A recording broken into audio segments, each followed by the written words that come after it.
Welcome to Let Me Fix This. Enjoy the video. In this video, I will explain how to run Selenium WebDriver in Chrome. First, ensure Python and pip are installed on your computer. Then, use pip to install the Selenium library, which is essential for automation. Finally, download the correct Chrome driver executable that matches your Chrome browser version. This setup forms the foundation for all your automated testing.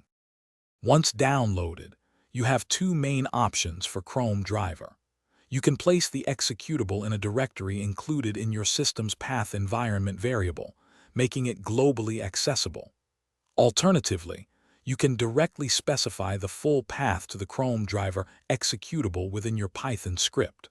Always double-check that your Chrome driver version aligns with your Google Chrome browser version for compatibility. If you're finding this video helpful, please consider subscribing and giving it a like.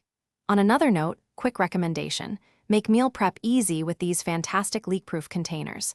They're perfect for keeping your food fresh and organized.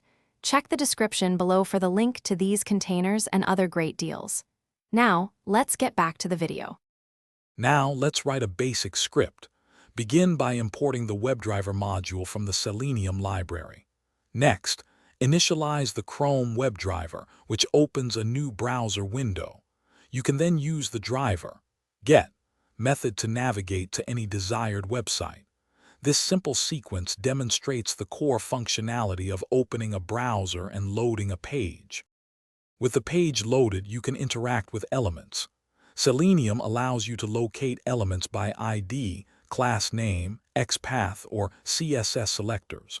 Once an element is found, you can perform actions such as clicking buttons or typing text into input fields. After your automation tasks are complete, remember to close the browser gracefully using the driver quit method. Thanks for watching. If you found this helpful, don't forget to like and subscribe.